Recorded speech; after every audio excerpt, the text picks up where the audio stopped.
Eastern, 9:30 Pacific. We do have some Pacific people. We got a mountain person on. And we do have some Central Time as well. We have all time zones represented right now.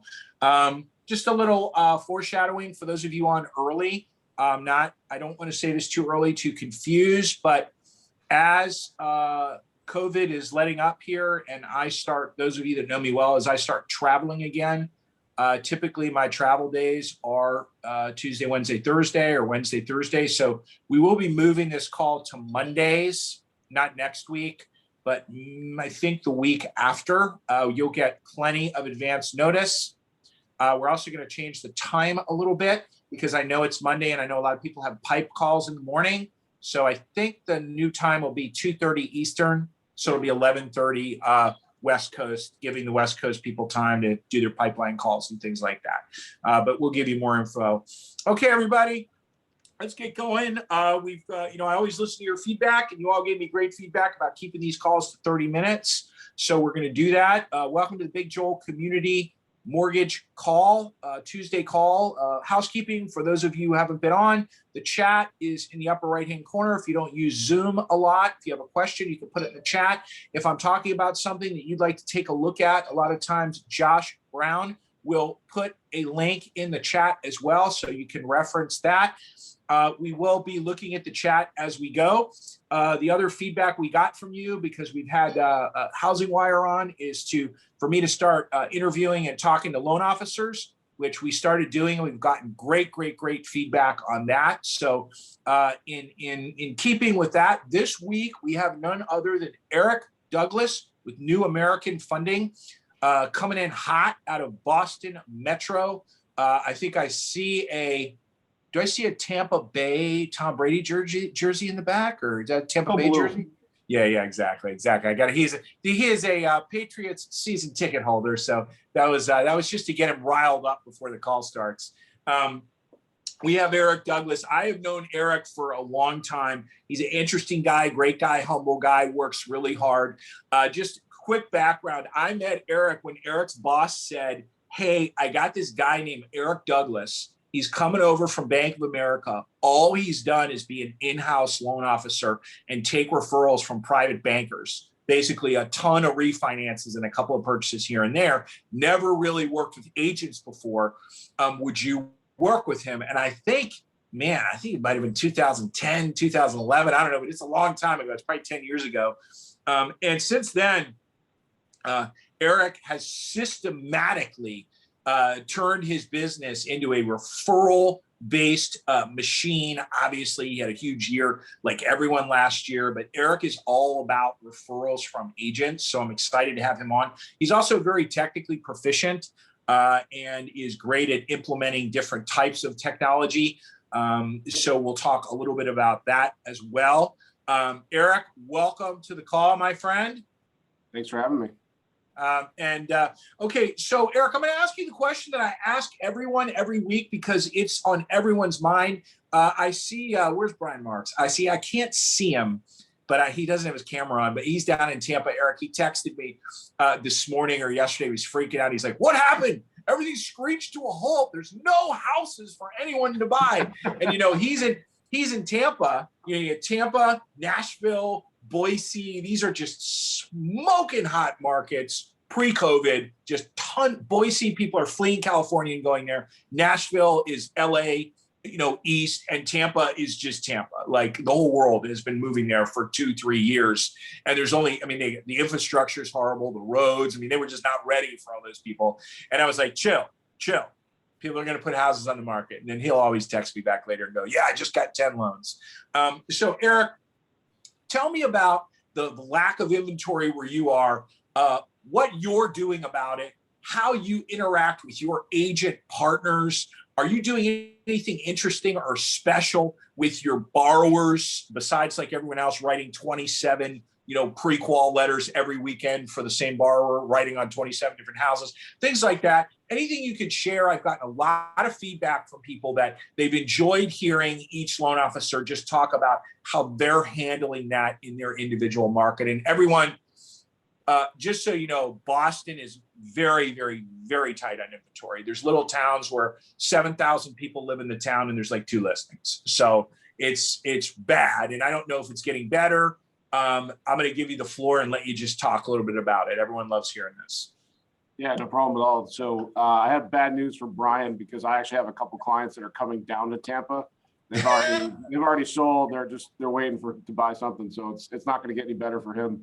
Yeah, exactly. Yeah, we're facing all the same things. I mean, it's obviously a little bit painful writing the same pre-approvals over and over and over and over again. I think there's a couple things that we're doing. So pretty much dead in line with your system is obviously we're keeping the pre-approvals up to date. We're keeping docs active, credit reports, just making sure that the people are actually ready to buy.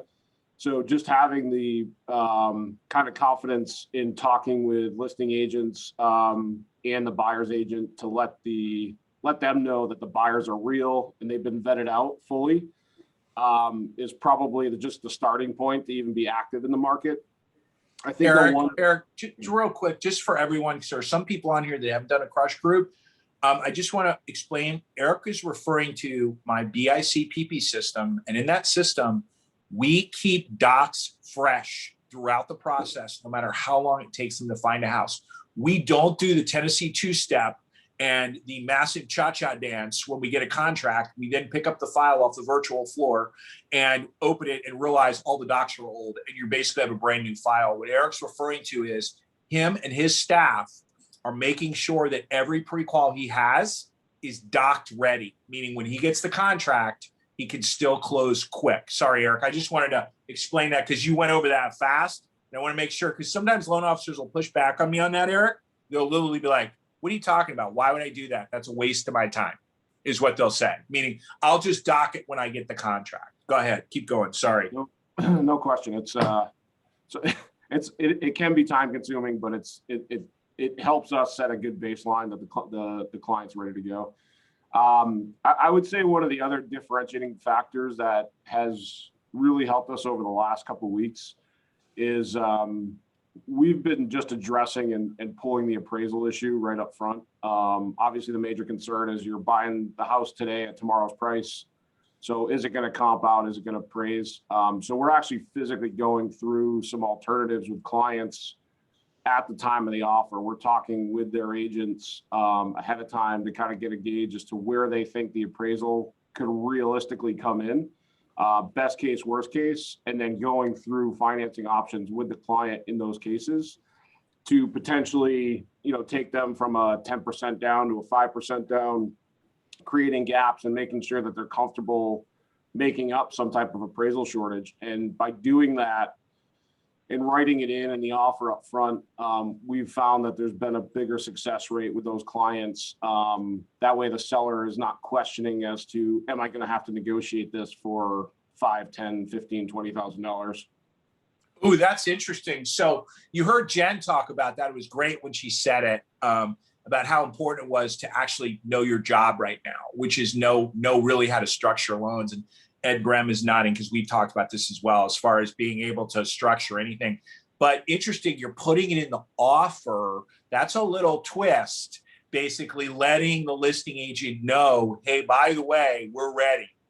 If we need to do a 95 with MI, we're ready. And the client's ready.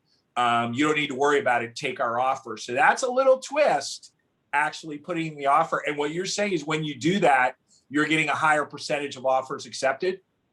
Yeah. Obviously, there's a fair number of people that are being coached to waive contingencies and including mortgage, which, I just don't, personally, I don't feel totally comfortable with that. Even with a pre-underwritten file, there's still layoffs happening. There's still all kinds of, we all know the horror story. So it doesn't make them drop the contingency altogether, but it addresses the appraisal up front, which is typically the seller's biggest concern. Yeah, the waiving financing contingency, when you don't have that cash sitting in the bank is just dangerous. And I know people are having to do it, but man, you're right. You've been around. I tell people all the time, close 100 loans and you have a clue. Close 1,000 and you kind of know what you're doing because there's 1,000 ways to screw up a loan. When you add the other things on top of 1,000 that we can't control, like a layoff, or, oh, by the way, no more overtime, and suddenly they're not qualified, or whatever it is. It's kind of scary to think someone's going to eat their earnest money. There's stories out there. I don't know if Mike Ullman's on right now. He was telling me, where, they're waiving, there's basically no home inspections, but there's these things written in where they can at least go in and look at the house so they can see if they want to bail and eat their earnest money, but they know they're going to eat their earnest money. Like, so if they go in that house and there's structural issues, they just have to be prepared to eat it, right, because they waived it.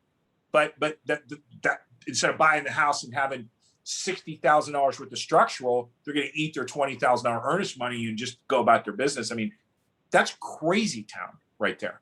That's going on. A lot of irrational behavior, but that's I think that's ultimately the point of some of these alternatives that you've been talking about with different loan officers, is you try to address as many items as you can up front and prevent as many of those situations, to one, get the offer accepted, but it helps protect the client, helps protect the reputation of the agent, and so on and so forth. So how are the conversations? And Eric is going to be a little bit ahead of a lot of you here, not some of you with your cameras on, but how are the conversations going with your agents that are, we're not in line well? I could name your agent partners that are in line, meaning that help you, that tell people, look, Eric's going to need these docs, get your docs ready. Like, don't mess around. How are the conversations going with the ones that have never done that before? That the ones that call you and ask you for a pre-qual letter at 5:30 on Friday afternoon, and you're like, hey, the guy owns 3 7-Elevens. Like, I can't, what? I can't give you a letter on that. He's self-employed. When did you know about this guy? Well, Tuesday. Okay. It would have been better to call me on Tuesday. How are those conversations going with those partners? Are you doing that at B2Bs when you're sitting down and just saying, hey, I mean, talk to people about that, because that's the one thing that loan officers make a lot of noise about right now, writing a ton of pre-qual letters for the same borrower, and the agents being so antsy to write that contract. We got to do a short close. We got to do this. We're not going to get the property unless we do it. How are those conversations going? So I think that the environment has actually created a unique opportunity to deepen those relationships more quickly. Before, to your point, is if, they were just slamming the offer in, and, if it came together, it came together. They didn't really want your input. But when you start writing those pre-approval letters 10, 12, 15 times, not only are you writing the pre-approvals, but they're writing 10, 12, 15 offers. And the agents don't like doing that. So I think having that repetitive nature has opened up the opportunity for us to have those deeper conversations very easily.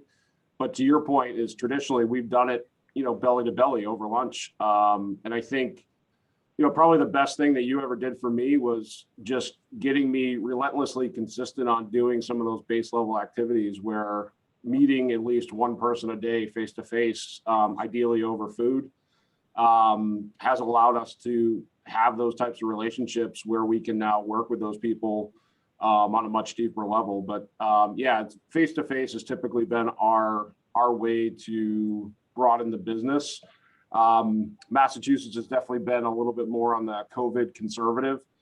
So we've had some challenges over the last 6 to 12 months to have as many belly to belly type of appointments as we would like.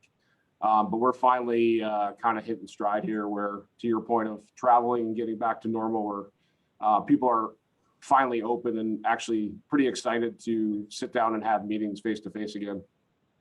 What type of fun stuff do you do? Because I know you're good about this. Eric is very proficient with the CRM, customer relationship management system. Eric, what are you doing? What are your top couple of things that you do, either with agents or with borrowers, that are your biggest hits, that either agents love the most, whether it's some kind of communication, and borrowers, whether it's a closing gift or some type of communication as well? Do the agents first, borrowers first? I don't care. It does any order, just top 2 or 3. So you're probably going to laugh at my borrower one, but honestly, it's as simple as a birthday card. I still sit down and handwrite a birthday card for every borrower that we have. And I can't tell you the number of people that will literally send me a text, an email, whatever, just thanking me because they're, I don't know, 46 years old, and it was me and their mother were the only two people that sent them birthday cards. And so, Eric, what your CRM alerts you a week before, 10 days? Get dirty with it. Tell them exactly when are you alerted to write that card? So the way that our process works is it's there's an alert and an activity that's generated through our CRM 2 weeks prior to their birthday. So that's my trigger. My assistant goes in and writes out the envelope and then gives me the cards. I write the note. In that process, there's actually an email that automatically goes out to the agent too, that's individually addressed, just saying, hey, our mutual client's birthday is coming up. If you, just in case you want to send them a birthday card, here's the date, here's the person, here's their address, you know, in case you want to add it to their own CRM. So that's Joel level ninja work right there. That's understanding that the true client is the agent, not the borrower getting the card, and providing a value for the agent way far above and beyond anything. So you alert the agent, yo, our client, the Smiths that closed 10 years ago, whatever, by the way, it's little Jimmy's birthday on May 30th. And what kind of responses do you get from the agents on that? They got to be digging that, correct? Yeah, I mean, typically we actually get a response back of, you know, thank you, I'll send it to my assistant, you know, whatever it is. Obviously, the ones that have been working with us for a while now, they actually get mad if the like Gmail starts blocking our emails or whatever. They're like, where are those reminders? But yeah, any new agents will, I mean, they always take notice of that. It's, you know, kind of the simple things and I think some of those simple activities often. Now, what kind of card are you using? Did you just buy some cards off the internet? Do you have a generic birthday card? Do you send custom cards? What do you send them? I know I'm getting a little tactical, but I know what people think when they hear this. Yeah, so we honestly we've generically just used those bulk Amazon birthday cards. We generally don't overly brand it, just a very basic. The only branding that's on there is just our return label. We put it on the back. So, you know, what I used to do with that, Eric, is I had a note in my CRM what everyone was into, and I just had stacks of all kinds of weird cards. And if they were into horses, they got a horse card. You know, I just have them just piles in there. So you can have a lot of fun with that. Okay, so birthday card, big hit. Anything else? Obviously, we're doing borrowers first, even though we did hit a little realtor because we reminded them. Anything else a big hit with the borrowers? I'll just give you a quick take. We do a very generic flat ship box. I'm sure everybody's familiar with the USPS flat ship box. I think it's cost like $4 to send it. Or sorry, I think it's up to $6 now. But we literally go to a hardware overstock store. We get some of those Fat Max tape measures that cost $2 and a couple koozies, and then literally right after they close, or call it 2 weeks after they close, they get that flat ship box that just says, you know, hope we measured up. And we typically do a couple follow-ups post-closing that will be a reminder, and then obviously ask them for a review as well. Okay, cool. All right. So how about a couple of things unless you have another cool one you want to share, how about a couple of things for agents? Obviously, email reminding them of their mutual client's birthday is big. Anything else that the agents just dig that you do during the process or after or before or anything? So we similar to our conversations, I mean, obviously most of this stems from our conversations, but I think the big piece is communication. Throughout the process, we kind of set the client up front, or tell the client up front that we're going to include the agent in most of the communications. So things like when the appraisal's back, we be sure we have tailored the notifications in regards to the appraisal, acknowledging the fact that if the appraisal comes in at or above the purchase price, you know, kind of acknowledging the agent that they did a great job negotiating. So we try to take each part of the process all the way up through commitment and closing. Each piece, although we're communicating with the client, we're always bringing it back to the agent and putting them, you know, kind of front and center. And that actually follows all the way through post-closing, that within our reminders, of how to set up their account and so on and so forth, to kind of keep the agent front of mind for future referrals. So, all sales is based on show up, bring a bunch of brochures and squawk about how awesome you are. I mean, that's basically what sales is. If you get taught sales, that's what they tell you to do. But the people that are ninja salespeople understand that you really shouldn't be or can't really sell anything to anyone. They need to buy what you have. And you need to be the best one at showing them what you have. And some of these things, that Eric's doing are sending a silent message to his partners and others of how professional and how good he is and why people want to work with him. Keeping an agent involved. And by the way, everyone, this is factual. You can copy an agent on anything throughout the process with the exception of something specific to someone's credit report. Okay. You can copy them on it. You cannot copy an agent on pay off your medical collection. Okay. But you can copy an agent on need your pay stubs, your appraisal came in or whatever. You can copy them on everything. Okay. And basically what agents will say, and I know you all will find this kind of weird, but I deal with agents all the time. I coach them, I mentor them. I have for over, I don't want to say how long, but a long time. The bottom line is they'll tell you that lenders don't do this. I mean, if you've ever met with an agent or done a B2B with an agent and they're super twitchy, or you have a new loan in process and they call you every single day, riding you like a pony until that thing closes, they're not doing that because they don't like you. They're doing that because all the other loan officers they've dealt with basically have sucked and have not done their job. And the agent has figured out that if they don't ride the loan officer, it's not going to close. And it's a big tell on how unprofessional so many of the loan officers are. And it's really an aggressive forward approach, just being out there, showing them what you're doing. The other thing, Eric, I'm sure it really cuts down on inbound phone calls, correct? Because they're watching everything live. Yeah, 100%. I mean, the majority of like you said, you can name them, but our regular agent partners, they don't even call and ask about commitments anymore. They just expect that it's going to be there. Those are your platoon, your platoon people. Then that's the way it should be. And that's the only way you can do a lot of loans. As a loan officer, you can't take that many phone calls during the day while you're doing other stuff. Your people can't take that many status calls. Nobody can. You wouldn't originate any new loans. You have to have partners that you've impressed at a level and you've over communicated with at a level that they don't feel that they need to call you every day and ask you what's going on. They know that you're going to deliver. Eric, what do you think about the market going forward? This year, next year, are you bullish? Are your partners talking about upcoming listings? What's the chatter with the agents there regarding more houses coming on the market?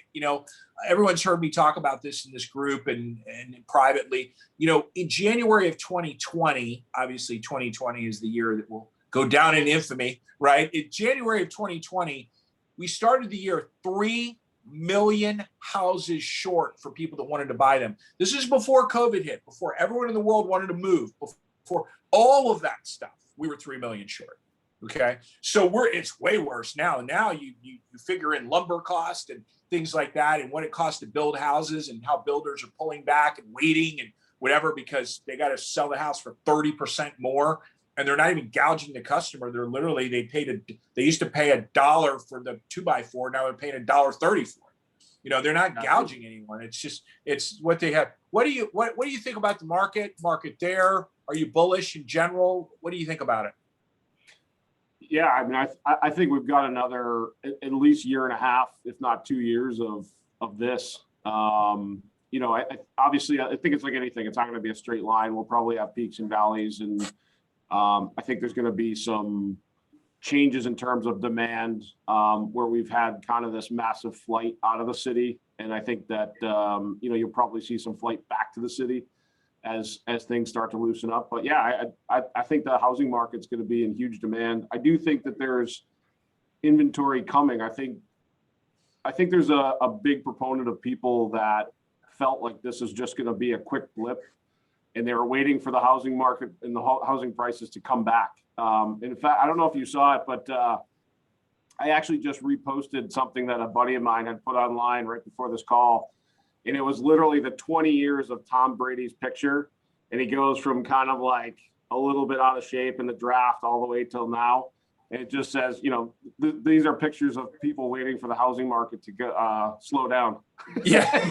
And it's, you know, just him getting better. So it's a great, Eric, it's a great point. And, you know,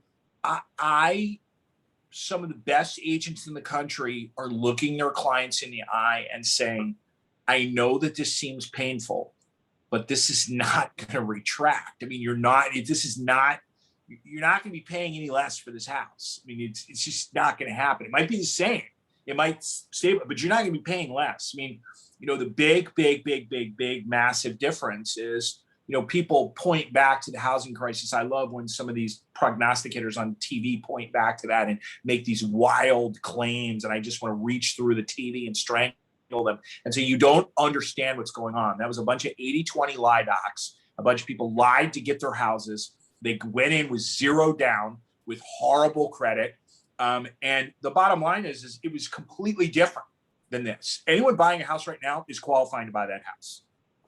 Yeah. Anything COVID related, there's not a servicer in this country that wants to be the one repoing, taking a house with 28% equity in it, you know, owned by 2 laid off COVID people. No one's doing. I mean, that'll be the worst PR in the history of the world if they do that. So when you put all of those things together with you know, with all the different laws state by state on whether you can repossess a house or not, I just don't see this going backwards. I see this continuing to just go up. And the other thing, Eric, that I've noticed, I know you're good at this because I know your math skills. I know you're a smart guy. The best loan officers are very good at helping their agent partners pencil sell right now, because a lot of people are selling high and they're buying high, but they don't really know how to do the math, because they might be buying high, but you got to figure in the interest rate that they're paying on the new house. You got to do the numbers. You know, you got to do the math. A lot of agents, it's harder for them to do the math. And some of the best loan officers are helping their agent partners with the mortgage math, you know, helping their people get over the hump that are freaking out that they're paying 70 over for a house, you know, and the bottom line is it's just going to be 75 over next month. I mean, that's what it looks like. Right. And they're getting, you know, 40 to 50 over on theirs. Yeah, there you go. That's exactly right. And they're still mad. That's exactly right. Josh, anything in the chat? I don't think I heard any dinging. Nope. Eric, what's the best way for people to find you? Facebook? What's the best way if people have questions about anything you talked about today? Yeah, Facebook is totally fine. I think I'm just in there as Eric Douglas. I'm sure everybody can find me, but or it's Eric, might be Eric W. Is it Eric W. Yeah. Douglas? Or? Yeah, or just ewdteam.com. You find all my personal information if anyone has anything or wants to know anything about CRM or anything that I mentioned. Then Eric Eric has also done a podcast with me as well. So in that podcast, you can on the web, you can figure out how to find him as well. I just have one more baby announcement. You'll be getting more information on this. I get a lot of feedback from people when they finish crush groups about what's next, that don't go into one-on-one. And we do have a new product launching on May 28th. And it's basically Crush Group Infinity, or Crush Group, Josh, I probably said it wrong what it's called, but it is a group only for Crush Group graduates. You have to be a Crush Group graduate to be part of it. It's a weekly call with me on it. There's more information. Josh just put it in the chat. If you're interested and you want more information, you're not in one-on-one with me right now, please let me know. Love to have you back. We'll be going back through all the Crush Group theories and tactics and strategies every week to keep you fresh and make sure you're doing the right thing. Eric Douglas, thank you so much for your time. We really appreciate it. I know you're busy. Hopefully everyone got at least 1 or 2 takeaways from today. Again, everyone, B2Bs, baby. You closed a loan with someone in the last 30 days and you haven't seen them for a B2B, you are failing. Fail. Okay? If you're not updating those docs, if you're not rolling on the BICPP system right now, fail. You're crazy. What a great way to establish new relationships. Okay, everyone, we'll talk to you next Tuesday. Eric, thank you so much. See you all Thank later. you. Bye-bye.